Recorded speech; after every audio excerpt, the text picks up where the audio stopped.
فاسألوا أهل الذكر إن كنتم لا تعلمون۔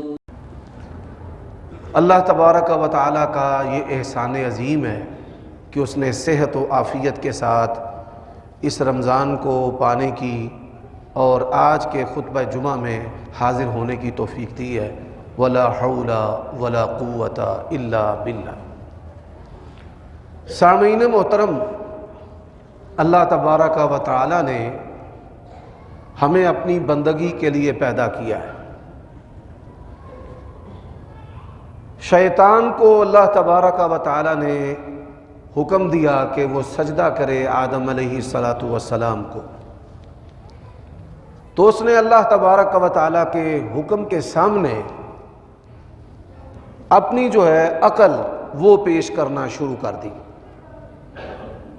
خلقتہ من طین، اے اللہ مجھے آپ اس بندے کو سجدہ کرنے کا حکم دے رہے ہیں کہ جس کو آپ نے مٹی سے پیدا کیا ہے۔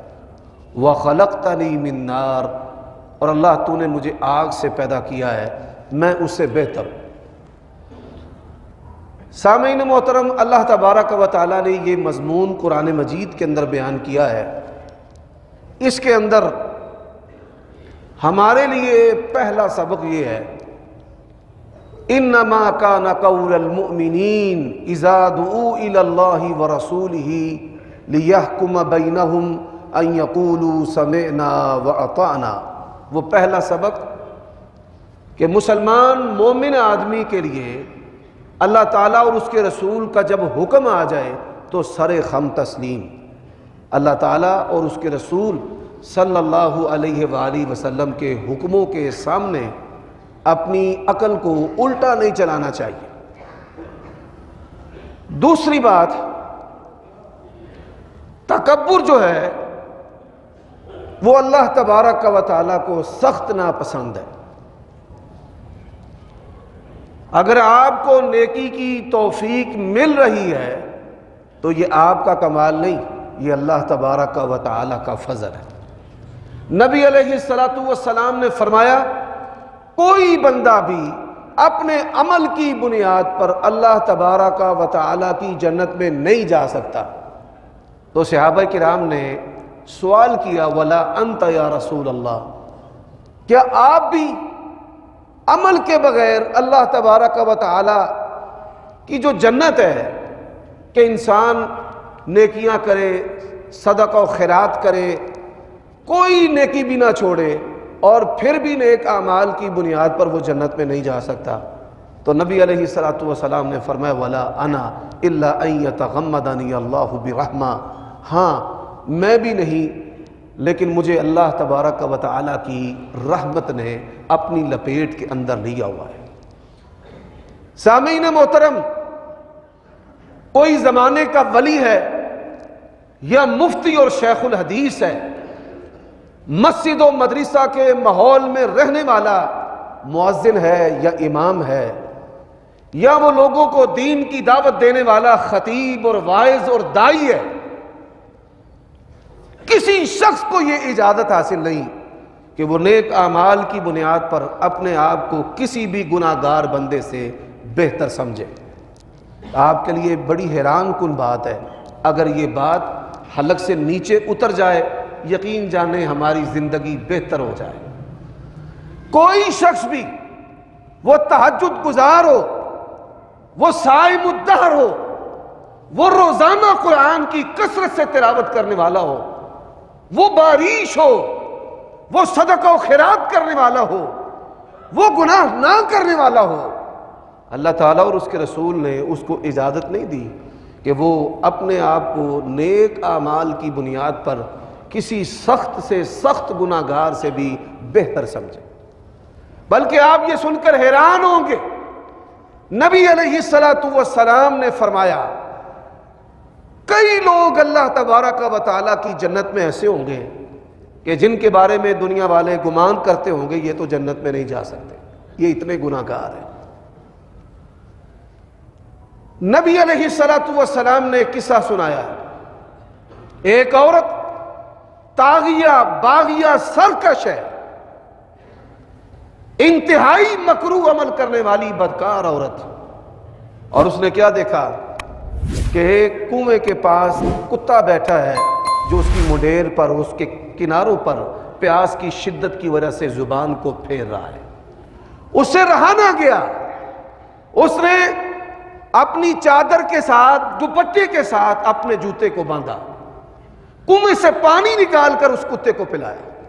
اور پھر اللہ کی شان کہ اس نیک عمل کے بعد وہ مر گئی. اللہ تبارک و تعالی نے اس عمل کی وجہ سے اس کے تمام گناہ معاف کر کے اس کو جنت عطا کر دی. سامعین محترم، گناہ جو ہیں وہ دو طرح کے ہیں. ایک قسم ایسی ہے جو لوگوں کے حقوق کے ساتھ تعلق رکھتی ہے کہ آپ نے کسی کا مال مارا ہے، حق دبایا ہوا ہے، دنیا کے اندر اپنا معاملہ کلیئر کر لو، معاملہ صاف کر لو. آپ کے پاس بڑی نمازیں، تراویح، روزے، صدقہ و خیرات ہے. فرمایا قیامت کا دن ہوگا، اللہ تبارک و تعالی زمین دبائی ہے تو زمین کو توق بنا کر اس کے گلے میں ڈال دے گا، اس کے سر پر رکھ دے گا. مال ہے، فرمایا ازدہا کی صورت بن جائے گا اور یہ آگے آگے بھاگے گا اور مال اس کے پیچھے ہوگا اور وہ کہے گا کہ میں تو تیرا خزانہ ہوں جسے تو جمع کر کے دنیا میں رکھتا تھا، کدھر جا رہا ہے؟ تو کیا ہوگا؟ آپ صلی اللہ علیہ وسلم نے مثال دی. فرمایا مسکین کسے کہتے ہیں؟ صحابہ کرام نے کہا کہ مسکین تو وہ ہے کہ جس کے پاس مال نہیں ہے. فرمایا لیس المسکین الذی تردہ اللقمۃ واللقمتان، مسکین وہ نہیں ہے کہ جو لوگوں سے خیرات اکٹھی کرے اور کوئی اس کو ایک لقمہ روٹی کا دے اور کوئی دو دے. مسکین وہ ہے، قیامت کا دن ہوگا، بڑی نیکیاں اس کے پاس ہوں گی، نیکیوں کی انبار ہوں گے. اور پھر کیا ہوگا؟ بڑی لمبی قطار جو ہے وہ شکایت کرنے والوں کی ہوگی. ایک کہے گا اللہ اس نے مجھے گالی دی، اللہ اس کی نیکیاں اس بندے کو دے دے گا.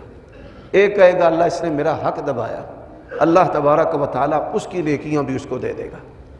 ایک کہے گا اللہ اس نے فلاں مجھ سے زیادتی کی ہے، اللہ اس حاجی، نمازی، اس مولوی اور صوفی کی نیکیاں اس کو بھی دے دے گا.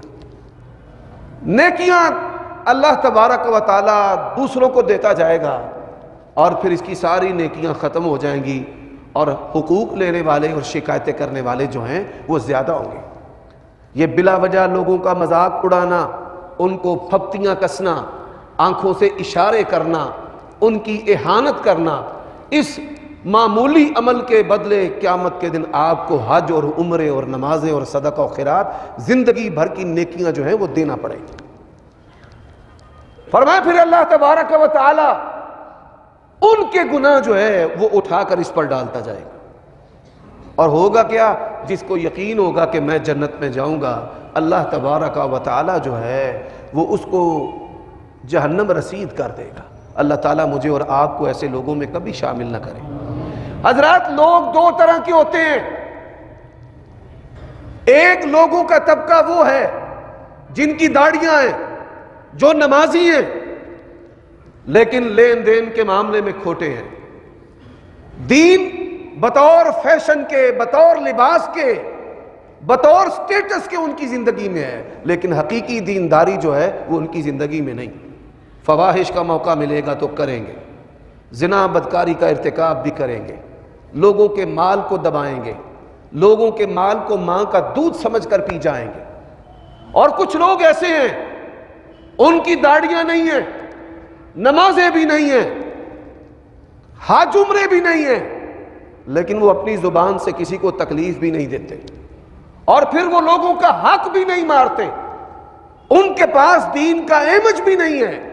آپ یہ سن کر حیران ہوں گے کہ ایسے لوگ کہ جن کے پاس دینی لبادہ تو نہیں لیکن ان کے معاملات بہتر ہیں، ایسے لوگ اللہ کے ہاں بھی بہتر ہیں لیکن معیاری نہیں ہے. شیطان نے ان دونوں طبقات کو آمنے سامنے کر دیا ہے. جو مذہبی لوگ ہیں، جنہوں نے نمازیں اٹھائی ہوئی ہیں، جو دین کے ٹھیکیدار ہیں، وہ اللہ کے ان بندوں سے نفرت کرتے ہیں اور کہتے ہیں کہ یہ دنیا دار ہیں اور یہ دنیا دار ہیں. اور یہ ایسے ہیں ان کے گناہوں کو گنتے رہتے ہیں۔ اور اللہ کے بندو، کسی کے گناہوں کو گننے سے انسان نیک نہیں بنتا، یہ بات ہمیشہ یاد رکھنا۔ اور پھر جو ایسا طبقہ ہے جو معاملات کے اندر بہتر ہے، ان کی زبانوں کے اندر شیطان نے کیا جملہ دیا ہوا ہے، جے اے مولوی تے داڑیاں لے بخشے گئے نا تے اساں چھالا مار دیاں اللہ تعالیٰ دی جنت دے اندر جانا ہے۔ ان دونوں کو ہم نے سامنے کر دیا ہے۔ کمال کیا ہے کہ آپ زبان کے بھی مسلمان ہو۔ میں نہیں کہتا، اللہ کے نبی علیہ الصلوۃ والسلام نے فرمایا المسلم من سلم المسلمون من لسانہ و یدہ۔ آج پاکستانی قوم کی اکثریت، ہم علماء کو شامل کر کے یہ عادت ہے کہ ہم اپنی زبان کا سب سے زیادہ غلط استعمال کرتے ہیں۔ یہ جو فرقہ واریت ہے، اس پر دھندا اور کاروبار چلتا ہے۔ مجھے بتائیے کہ نبی علیہ الصلوۃ والسلام نے کس کو دین کی بنیاد پر گالی دی، ممبر اور مصلی کو اس مقصد کے لیے استعمال کیا؟ اور پھر مجھے بتائیے کہ آج لبیک یا رسول اللہ اور صدقے یا رسول اللہ اور واری یا رسول اللہ کہہ کر جو لوگوں کی جانیں لی جا رہی ہیں، 23 سالہ دور نبوت میں نبی علیہ الصلوۃ والسلام نے کس کی جان اسلام اور دین کی بنیاد پر لی ہے؟ حضرات، لوگ بڑے بڑے گناہ کرتے تھے اور اللہ کے نبی ان کو چھوڑ دیتے کہ ان کو چھوڑ دو، یہ نمازیں پڑھتے ہیں۔ لوگ یہ نہ کہیں کہ محمد صلی اللہ علیہ وسلم اب اپنے ساتھیوں کو ہی قتل کرنا شروع ہو گئے ہیں۔ میرے بھائیوں دوستو، رمضان کا پہلا یہ جمعہ ہے، میں ایسی باتیں آپ کے سامنے رکھنا چاہتا ہوں کہ من حیث القوم جو ہمارے اندر کوتاہیاں پائی جاتی ہیں۔ ہر پاکستانی ڈاکٹر ہے، ہر پاکستانی سیاستدان ہے، ہر پاکستانی مشیر ہے، اور ہر بندے کی زبان جو ہے وہ بہت زیادہ چلتی ہے۔ حضرات، نبی علیہ الصلوۃ والسلام نے اپنی امت کو ڈرانے کے لیے الفاظ استعمال کیے ہیں، اور جو سب سے زیادہ انتہائی ڈراوے کے الفاظ ہیں وہ کیا ہے؟ آپ نے فرمایا من کان یؤمن باللہ والیوم الاخر، جس کا اللہ تعالیٰ اور آخرت کے دن پر ایمان ہے، فلیقل خیرا۔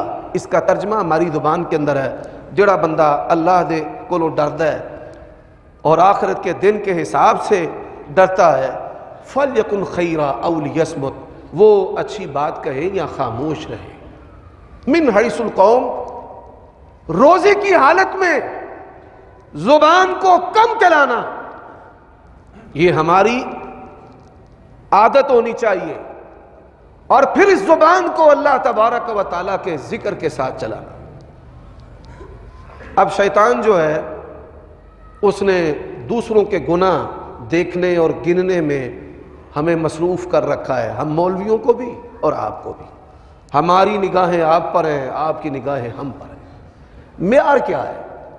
جو میں نے قرآن مجید کا حصہ آپ کے سامنے تلاوت کیا ہے، ان الذین آمنوا وعملوا الصالحات کانت لہم جنات الفردوس نزلا۔ فرمایا جو لوگ ایمان لانے کے بعد نیک اعمال کرتے ہیں۔ اب یہ جو ایمان لانا ہوتا ہے، ایک تو کوئی بندہ مسلمان ہو گیا، دوسرا جو ہے وہ پیدائشی طور پر مسلمان ہے، ہم پیدائشی طور پر مسلمان ہیں۔ وعملوا الصالحات، نیک اعمال کرنے ہیں۔ اب تک جو میں نے آپ کے سامنے گفتگو رکھی ہے، 2 نصیحتیں اس کے اندر۔ پہلی جو نصیحت ہے نا کہ تکبر نہیں ہونا چاہیے، اور دوسری جو نصیحت ہے زبان اس کا استعمال کم سے کم کریں۔ جن کو اپنے اہل حدیث یا اپنے اہل سنت ہونے کا تکبر ہے وہ بھی گھاٹے میں ہے۔ ہم نے بڑے سارے ایسے لوگوں کو دیکھا ہے کہ جنہوں نے داڑیاں مڈوا دی اور وہ دین بیزار ہو گئے۔ ایسے لوگ کہ جن کو لوگ دنیا دیکھ کر اللہ کو یاد کیا کرتی تھی اور ان کو وقت کا ولی سمجھتی تھی، اور ان سے لوگوں نے اپنے دین کی اصلاح کی ہے۔ ہم نے ایسے لوگوں کو بھی بگڑتے دیکھا ہے۔ ان کو تکبر ہوتا ہے کہ بھائی میں کوئی چیز ہوں۔ حضرات، میں آپ کو ایک واقعہ سناتا ہوں اس حوالے سے۔ خطیب بغدادی رحمت اللہ علیہ بہت بلند پایا محدث گزرے ہیں۔ اس دور کی بات ہے کہ جب ہاتھ سے کتابیں لکھی جاتی تھی، قرآن مجید کو لکھا جاتا تھا۔ ایک کاتب تھا کہ جس نے قرآن مجید کو 3 دن کے اندر خوش خطی کے ساتھ لکھ لیا۔ اس نے مکمل قرآن مجید کو 3 دنوں کے اندر لکھا۔ بازار کے اندر شہرت ہو گئی، وہ کاتبوں کا بازار تھا، شہر کے اندر بیعت پھیل گئی، لوگ اس کی زیارت کو امڑ آئے۔ ہم دیکھیں تو صحیح کہ کون سا ایسا بندہ ہے کہ جس نے 3 دن کے اندر قرآن مجید کو مکمل لکھ لیا ہے۔ لوگوں نے کہا آپ نے لکھا ہے؟ اس نے کہا جی ہاں میں۔ سبحان اللہ، اللہ تبارک و تعالیٰ کو اس کا یہ تکبر پسند نہیں آیا۔ اللہ تبارک و تعالیٰ کی پکڑ نازل ہوئی، عمل بڑا نیک کیا ہے، اس سے بڑھ کر کائنات میں کوئی نیک عمل نہیں ہو سکتا کہ انسان اپنے ہاتھ سے قرآن مجید لکھے۔ لیکن آپ دیکھیے کہ اللہ تبارک و تعالیٰ کیسا ناراض ہوا۔ پکڑ نازل ہوئی، اللہ تعالیٰ نے پورا جو اس کا بازو ہے نا اس کو شل کر دیا۔ حرکت دینا تو بڑی دور کی بات ہے، وہ اس کو اٹھا بھی نہیں سکا۔ بڑی معذرت کے ساتھ میں نے جتنے بھی مذہبی بندوں کو دیکھا ہے نا اسلام کے دروازے پر، ان کو روڑی کی طرح ہی دیکھا ہے کہ وہ اپنے آپ کو کسی نہ کسی طرح کوئی سپر مین ہی سمجھتے ہیں، یا اپنی حالت سے اپنے مذہب سے لوگوں کو پتہ نہیں وہ کیا باور کروانا چاہتے ہیں۔ کون ہے؟ حضرت موسیٰ علیہ السلام۔ میں کئی دفعہ یہ مثال دے چکا ہوں۔ حضرت موسیٰ نے اپنی قوم کو خطاب کیا، ایک بندہ بڑا متاثر ہوا، اس نے کہا جی آپ سب سے بڑے عالم ہیں؟ حضرت موسیٰ نے کہا جی ہاں میں سب سے بڑا عالم ہوں۔ اللہ تعالیٰ نے کہا موسیٰ مجھے آپ کی یہ بات پسند نہیں آئی، آپ میرے رسول ہیں لیکن خضر کی جا کے شاگردی اختیار کریں، وہ آپ سے بھی بڑے عالم ہیں۔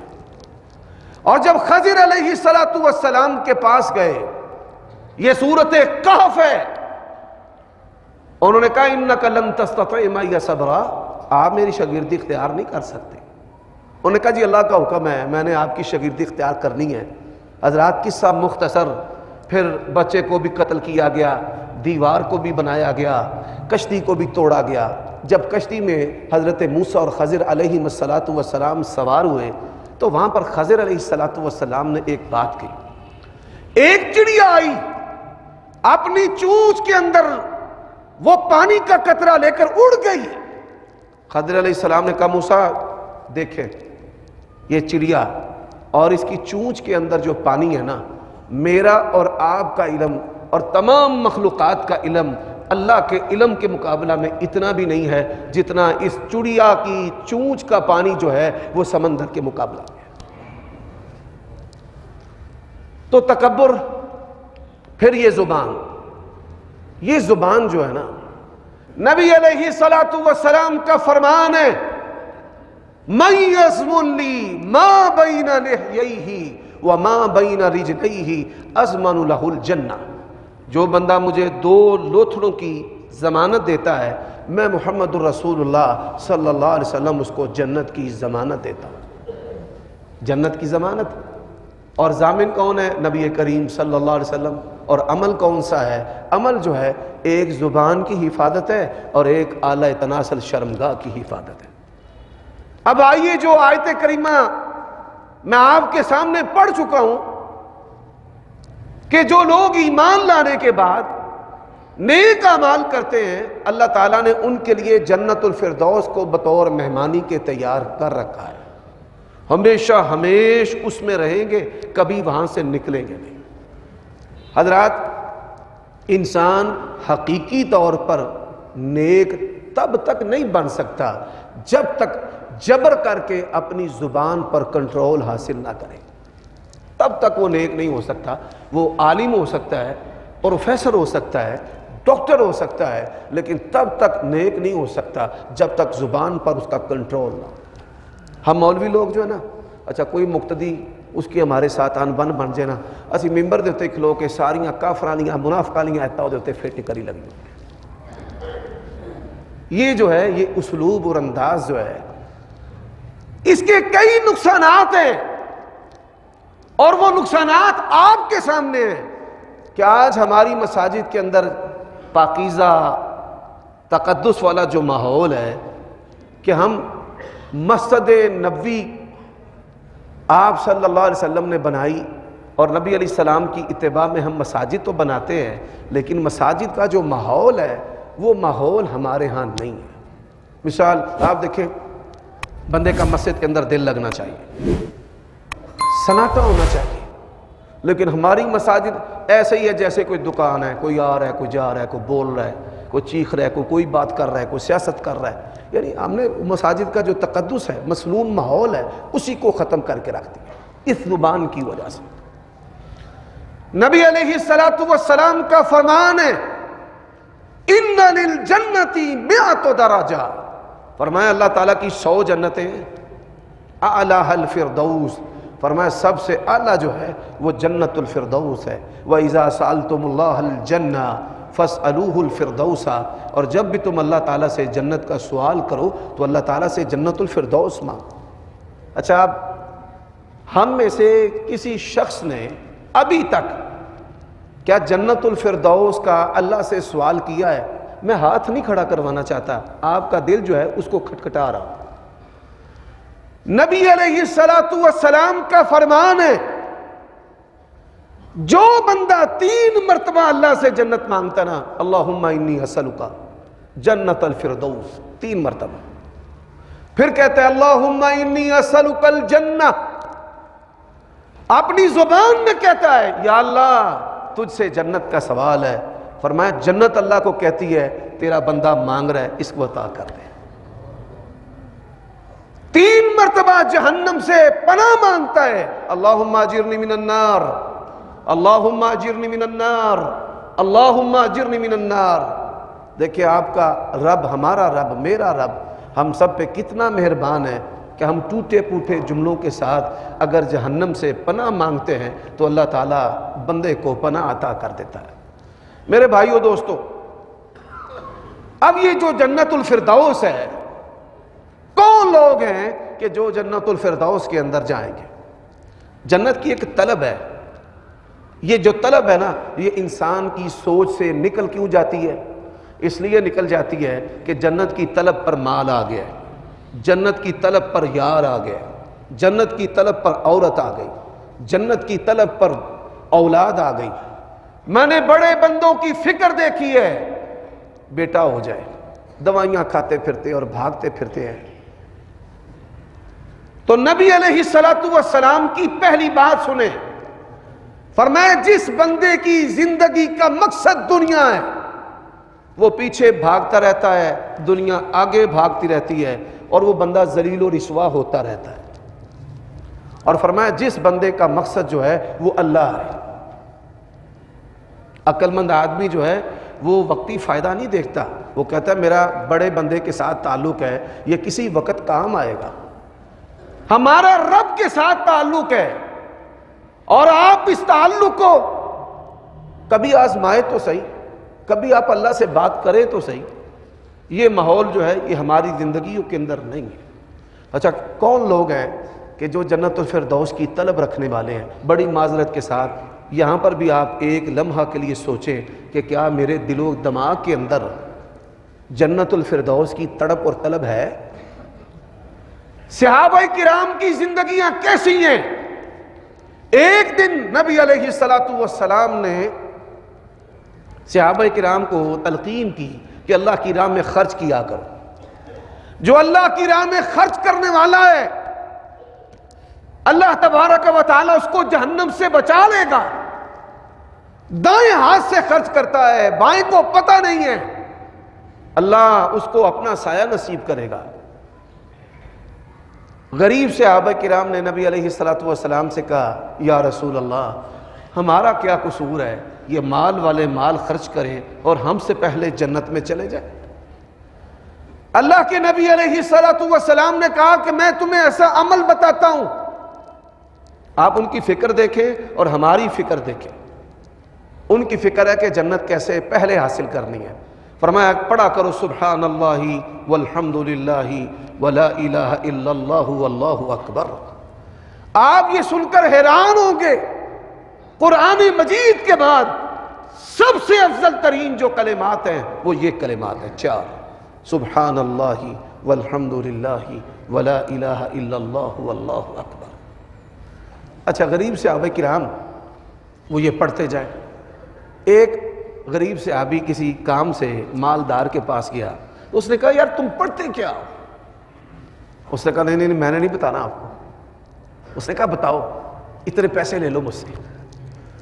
اس نے کہا اچھا، ہم نے اللہ کے نبی سے یہ بات کی تھی کہ یہ مال خرچ کرتے ہیں، یہ ہم سے آگے بڑھ جاتے ہیں، ہم بھی نمازیں پڑھتے ہیں، یہ بھی پڑھتے ہیں، ہم بھی روزے رکھتے ہیں، یہ بھی رکھتے ہیں، ایک بات میں کمی ہے، یہ مال خرچ کرتے ہیں، ہم مال نہیں خرچ کرتے۔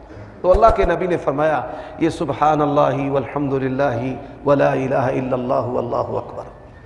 حضرات آپ کو ایک ضمن مسئلہ بتاتا ہوں، کسی بندے کو نماز یاد نہیں، پریشان ہونے کی ضرورت نہیں ہے، آؤ اللہ سے صلح کرو، اللہ کے قریب ہو جاؤ۔ ایک صحابی نے کہا مجھے کچھ نہیں آتا نماز پڑھنے کے لیے، فرمایا نماز میں کھڑا ہو جایا کر اور پڑھتا رہ کر سبحان اللہ والحمد للہ ولا الہ الا اللہ واللہ اکبر۔ آؤ اللہ کے ساتھ صلح کرو، کوئی بات نہیں ہے، تحیات للہ نہیں آتی، پریشان ہونے کی ضرورت نہیں ہے، رب اجعلنی مقیم الصلاۃ نہیں آتی، کوئی ڈرنے کی ضرورت نہیں، قرآن پڑھنا نہیں آتا، سورۃ فاتحہ بھی نہیں آتی، آؤ اللہ کے سامنے کھڑے ہو جاؤ اور اسے کہو سبحان اللہ والحمد للہ ولا الہ الا اللہ واللہ اکبر۔ اللہ تعالیٰ نمازیوں سے بڑھ کر آپ کو اجر و ثواب عطا کرے گا۔ حضرات اب وہ جو مالدار لوگ تھے انہوں نے کلمہ سبحان اللہ یہ پڑھنا شروع کر دیا، تو وہ پھر نبی علیہ السلام کے پاس آ گئے، یا رسول اللہ اب یہ مال بھی خرچ کرتے ہیں اور وظائف بھی کرتے ہیں۔ اللہ کے نبی نے فرمایا کہ یہ مال اللہ کا فضل ہے، جس کو چاہے اللہ عطا کرے۔ جب اس کے چہرے پر مایوسی آئی نا، فرمایا پریشان نہ ہو، مال والے مال کا حساب دیتے ہوں گے اور 500 سال پہلے اللہ آپ کو جنت عطا کر دے گا۔ اس وقت بندہ شکر کرے گا، یا اللہ تیرا شکر ہے میں غریب ہوں۔ آپ کرتا ہے مال ہے، قیامت کا دن جب قائم ہوگا تو تب کون شکر کرے گا جس کے پاس مال نہیں؟ کہے گا یا اللہ ایک ایک پائی کا حساب دینا پڑے گا۔ اب جنت الفردوس جو ہے اس کی طلب نہیں ہے، فکر بھی نہیں ہے، کون سے ایسے عمل کرنے ہیں کہ انسان جو ہے وہ اللہ کی جنت میں چلا جائے۔ سنیں فرمائے 70,000 من امتی یدخلون الجنت بغیر حساب، 70,000 بندے میری امت کے بغیر حساب و کتاب کے اللہ تعالیٰ کی جنت میں داخل ہوں۔ اس حدیث کو بیان کس نے کیا ہے؟ عکاشہ رضی اللہ تعالی عنہ۔ حدیث کے اندر آتا ہے نبی علیہ السلام نے فرمایا یا اللہ 70,000 بندے تھوڑے ہیں، فرمایا 70,000 میں سے ہر ایک کے ساتھ 70,000 بندہ بغیر حساب و کتاب کے۔ اور اللہ کا قرآن کیا کہتا ہے؟ لَقَدْ جَاءَكُمْ رَسُولٌ مِّنْ أَنفُسِكُمْ عَزِيزٌ عَلَيْهِ مَا عَنِتُّمْ حَرِيصٌ عَلَيْكُمْ بِالْمُؤْمِنِينَ رَءُوفٌ رَحِيمٌ۔ ایسے نبی آئے ہیں جو اپنی امت سے اتنی محبت کرتے ہیں کہ امت کی مشقت آپ پر گراں گزرتی ہے اور آپ کو حرص ہے اس بات کی کہ لوگ زیادہ سے زیادہ مسلمان ہو جائیں، اسلام پر چلیں۔ ہر نبی کے پاس فرشتہ گیا ہے، ہر نبی کے پاس، کہ آپ کو جو چاہیے لے لو، اللہ نے مجھے بھیجا ہے، جو مانگو گے وہ ملے گا۔ حضرت سلیمان علیہ السلام کے پاس بھی فرشتہ آیا نا، تو انہوں نے کہا جی جو چاہیے لے لو۔ انہوں نے کہا حبلی ملکن لا ينبغی لأحد من بعدی، اللہ مجھے ایسی بادشاہت عطا کر میرے بعد وہ بادشاہت کسی کو نہ ملے۔ اور پھر قرآن کہتا ہے وَعُلِّمْنَا مَنْطِقَ الطَّيْرِ، اللہ تعالیٰ نے جتنے بھی پرندے جانور تھے تمام کی بولیاں جو ہے نا وہ حضرت سلیمان کو سکھا دی۔ مَا لِيَ لَا أَرَى الْهُدْهُدَ أَمْ كَانَ مِنَ الْغَائِبِينَ، ہدہد جو جانور ہے یہ حضرت سلیمان علیہ السلام کا وزیر تھا، رپورٹنگ کرتا تھا، جو آئی بی انٹیلیجنس بیورو کام کرتی ہے وہ ہدہد جو ہے وہ کیا کرتا تھا۔ حضرات اللہ تعالیٰ نے ان کو کیسی سمات عطا کی، آپ یہ سن کر حیران ہوں گے۔ سائنسدانوں کے مائکروفون اور ان کے آلات جو ہیں وہ جاسوسی کے وہ کام نہیں کرتے۔ حضرت سلیمان علیہ السلام بارش کی دعا مانگنے کے لیے اپنے لشکر کے ساتھ باہر نکلے تو ایک چونٹی جو ہے نا وہ کیا کہتی ہے؟ قالت نملۃ یا ایھا النمل ادخلوا مساکنکم لا یحطمنکم سلیمان وجنودہ وہم لا یشعرون۔ وہ چونٹیاں جو ہیں وہ اللہ سے بارش کی دعا کر چکی تھی، چونٹیاں نے می مانگ لیا سی، اور چونٹیاں جو ہیں ان کی جو ملکہ تھی وہ کہنے لگی فٹافٹ سے اپنی بلوں میں داخل ہو جاؤ، یہ سلیمان کا جو لشکر ہے یہ کہیں ہمیں اپنے پاؤں تلے روند نہ دے۔ فتبسم ضاحکا من قولها، اس کی جو چونٹی کی بات ہے وہ حضرت سلیمان علیہ السلام نے سنی اور مسکرائے، اور کیا کہا؟ کوئی لوڑ نہیں بارش دی دعا منگن دی، مخلوق نے مانگ لئی تو قبول بھی ہو گئی۔ اور یہی وجہ ہے کہ اللہ کے نبی نے فرمایا کہ اگر زمین پر جانور نہ ہوں، بچے نہ ہوں، بوڑھے نہ ہوں، آسمان کا رب کہتا ہے میں نے ایک بوند کا قطرہ، ایک قطرہ جو ہے نا بارش کا، یہ بھی میں نے زمین پر نہیں اتارا۔ جانوروں کی وجہ سے، بوڑھوں کی وجہ سے، بچوں کی وجہ سے اللہ تعالیٰ مہربانی کرتا ہے۔ تو اب جنت الفردوس کی طلب اگر آپ میں نہیں ہے تو فکر کی بات ہے۔ اس طلب کو آپ جب پیدا کریں گے تو آپ کو خود انالیسس کرنا پڑے گا کہ میں نے کس چیز کو رکھنا ہے اور کس کو چھوڑنا ہے۔ میں نے محبوبہ کو بھی چھوڑنا ہے، میں نے مال کو بھی چھوڑنا ہے، میں نے فلاں چیز کو بھی چھوڑنا ہے، پھر جو ہے وہ جنت الفردوس کی طلب جو ہے وہ میرے اندر پیدا ہو سکتی ہے۔ اب یہ جو جنت الفردوس ہے 70,000 میں سے ہر ایک کے ساتھ 70,000 ان کی 4 خوبیاں ہوں گی۔ کتنی خوبیاں ہوں گی؟ 4 خوبیاں۔ فرمایا ہم الذین لا یسترقون، دم نہیں کروائیں گے، دم جائز ہے، جائز دم بھی ہوگا، لیکن غیرت ان کے اندر اتنی ہوگی، اپنے اللہ پر یقین اور ایمان اتنا ہوگا کہ اللہ ہی بیمار کرنے والا ہے، وہ ہی شفا دینے والا ہے، میں نے شفا کے جو اسباب ہیں ان میں جو دم ہے وہ بھی میں نے طلب نہیں کرنا۔ آج یہ اتنی حساس چیز بن چکی ہے کہ امت کا مال، امت کی عزتیں دم کے نام پر جو ہیں وہ لوٹی جا رہی ہیں۔ حضرات دوسرا وصف وَلَا يَتَطَيَّرُونَ، شگون نہیں پکڑیں گے۔ یہ شگون کیا ہے؟ بھائی محرم میں شادی نہیں کرنی، سفر میں شادی نہیں کرنی، سفر ہی پڑھتے رہیں گے۔ سفر جو ہے عربی زبان میں جھاڑے کو کہتے ہیں۔ سفر کا معنی ہوتا ہے زرد، پیلا۔ تو جب جھاڑا، یہ جب خزاں کا موسم ہوتا ہے، پت جڑ ہوتا ہے، اس کو عربی زبان کے اندر سفر کہا جاتا ہے۔ ربیع جو ہے یہ بہار کو کہا جاتا ہے کہ وہاں جب بارشیں نازل ہوتی تو ربیع، اور جب نہ ہوتی تو سفر، یہ ان کا موسم تھا۔ اس کے مطابق مہینوں کی ایک ترتیب اور تقسیم ہے۔ اسی طرح اتوار کم خار تے پیر کم سیر تے منگل وجے سنگل تے بدھ کم سدھ تے جمعرات پیرا فقیرات۔ میں حیران ہوں، سائنسدانوں کی بھی ایسی کی تیسی ہماری قوم نے کر کے رکھ دی ہے۔ گھر میں چھوٹا سا بچہ ہوتا ہے نا 4-5 سال کا، عورت کوئی حاملہ ہو تو بچے کو پوچھیں گے اچھا 10 ساڑھے کوٹھے ہوتے چڑیے کے کہاں ہیں؟ یہ جو الٹرا ساؤنڈ مشین ہے اس تک تو انگریز کی بھی رسائی نہیں ہوئی ہے۔ عجیب ہے حضرات۔ اسی طرح کہنا کہ کون متھے لگا ہے، سارا دن برا گزر گیا ہے، شگون ہے۔ بلی رستہ کاٹ گئی، شگون ہے۔ کوا کائیں کائیں کر رہا ہے، شگون ہے۔ فلاں بہو ہمارے گھر آئی تو بیڑا غرق ہو گیا، شگون ہے۔ یہ جو شگون ہے اس کا مومن بندے کی زندگی کے ساتھ کوئی تعلق نہیں۔ نقصان ہو تو کس کی منظوری سے؟ اللہ کی، اور فائدہ ہو تو کس کی منظوری سے؟ اللہم لا مانع لما اعطیت ولا معطی لما منعت ولا ينفع ذا الجد منک الجد۔ اللہ کے نبی نے ہر نماز کے بعد صحابی کو تلقین کی تھی کہ اس کو پڑھنا ہے۔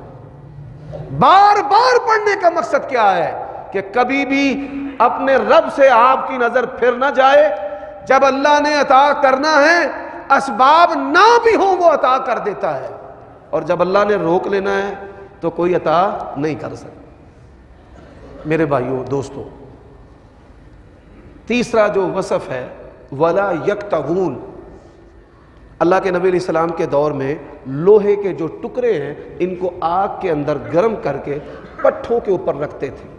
سوشل میڈیا پر آپ نے دیکھا ہوگا، انڈیا کے اندر آج بھی یہ علاج کیا جاتا ہے کہ لوہے کے ٹکڑوں کے ساتھ نا پٹھوں کو کمر میں، جسم کے مختلف حصوں پر پنچ کرتے ہیں اور اس سے بیماری جو ہے وہ ختم ہوتی ہے۔ نبی علیہ السلام نے فرمایا اس میں شفا ہے، لیکن چونکہ اس میں مشقت ہے، تکلیف ہے، اور میں یہ تکلیف اپنی امت کے لیے پسند نہیں کرتا کہ میری امت کو دنیا کے اندر ہی کوئی بندہ آگ کے ساتھ جلانا جو ہے وہ شروع کر دے۔ ولا یکتغون۔ حضرات، نبی علیہ السلام کے پاس ایک عورت آئی۔ ہم تو بیماریوں پر بے صبرے ہو جاتے ہیں نا، اللہ نے بار بار قرآن میں کہا ہے بشیر الصابرین بشیر الصابرین، اور مجھے دکھائیں تو کئی صابر، اپنے گرد و پیش کوئی صابر دکھائیں تو صحیح۔ بشیر الصابرین، اللہ کے نبی کے پاس ایک عورت آئی، مرگی کا مرض ہے، فرمایا صبر کرے گی اس کے بدلے جنت ملے گی۔ اس نے کہا یا رسول اللہ جب مرگی ہوتی ہے بے پرد ہو جاتی ہوں، پھر دعا کرے میں بے پرد نہ ہوں۔ فرمایا اللہ تعالیٰ تیرا پردہ کبھی نہ کھولے۔ پھر لوگوں نے دیکھا کہ جب بھی اس کو مرگی ہوئی اس کا کبھی چہرہ، بدن کا کوئی حصہ نہیں کھلا۔ تو اللہ کے نبی نے فرمایا کہ وہ کاویہ جو ہے داغ نہیں لگوائیں گے۔ اور سب سے بڑی خوبی وَعَلَىٰ رَبِّهِمْ يَتَوَكَّلُونَ، ان کا بھروسہ کس پر ہوگا؟ اللہ۔ ہمارے حکمرانوں کا بھروسہ IMF پر ہے، اللہ پر نہیں ہے۔ اللہ پر بھروسے کی ضرورت ہے کہ حاکم جو ہے وہ ایسا نیک اعمال ہو، اللہ تبارک و تعالیٰ کی بارگاہ میں کھڑا ہو، اللہ سے مانگے، اور پھر اللہ تبارک و تعالیٰ دیکھے کہ امت کی خیر خواہی، قوم کی خیر خواہی اس کے اندر ہے، اور پھر اللہ اپنے بندوں کی مدد کرے۔ ضرورت جو ہے وہ ایسے حاکم کی۔ میرے بھائیوں دوستو، اس امت کو مار وسائل سے نہیں کبھی پڑی۔ وسائل پوری دنیا میں آج بھی مسلمانوں کے پاس ہیں، کرنسی ہماری سب سے بڑی ہے، ہتھیار ہمارے پاس ہیں، ایٹم بم ہمارے پاس ہے۔ اس امت کو جب بھی مار پڑی ہے ایمان نہ ہونے کی وجہ سے پڑی ہے، اللہ سے تعلق نہ ہونے کی وجہ سے پڑی ہے۔ بہادر شاہ ظفر جو ہے جب فوجیں چڑھ گئیں تو مورخین نے لکھا ہے کہ اس وقت محل کے اندر رقص و سرور کی مجلس و محفل ہو رہی تھی، کنجریاں جو ہیں وہ گانے والی ناچ رہی تھی، اور اسے اس بات کی پرواہ نہیں تھی کہ انگریز جو ہے وہ ہمارے ساتھ کیا کرنے والا ہے۔ 1000 سال تک مسلمانوں نے یہاں پر حکومت کی ہے۔ رنگون برما سے لے کر بامیان تک، زائدان تک، آج جو بلوچستان کا وہ حصہ جو ایران کے پاس ہے، اس سارے خطے پر مسلمانوں کی حکومت تھی۔ تو ختم کیوں ہوئی ہے؟ ختم اس وجہ سے ہوئی کہ جب انہوں نے شرابیں اور عورتوں اور دنیا کی جو چیزیں ہیں ان کو دیکھا، تعلق بنایا، اللہ سے تعلق کمزور ہو گیا۔ پہلے کیا تھا حضرات؟ ظہیر الدین بابر ایسا آدمی تھا، وقت کا بادشاہ ہونے کے باوجود تہجد گزار تھا۔ اورنگزیب عالمگیر، آپ یہ سن کر حیران ہوں گے، اجمیوں کے بہت تھوڑے سارے بندے ہیں کہ جن کی عربی تعریف کرتے ہیں۔ دنیا کے اندر عربوں نے جس بادشاہ کی سب سے زیادہ تعریف کی ہے وہ اورنگزیب عالمگیر کی تعریف کی ہے، کہ اس کے بارے عرب علماء نے لکھا ہے کہ روئے زمین پر اگر کوئی چھٹا خلیفہ راشد ہے تو اورنگزیب عالمگیر ہے۔ تہجد گزار، روزے رکھنے والا، کسی علاقے میں بارش نہ ہوتی اللہ کو کہتا بارش ڈال دے، اورنگزیب کے کہنے پر اللہ جل شانہ آسمان سے بارش نازل کر دیتے۔ ایسے ہمارے حاکم تھے۔ تو آج ایسے حکمرانوں کی ضرورت ہے۔ اللہ سے دعا ہے اللہ تعالی ہمیں رمضان کا جو مقصد ہے تقوی، وہ نیکی اور تقوی اختیار کرنے کی توفیق عطا فرمائے۔ وآخر دعوانا الحمد۔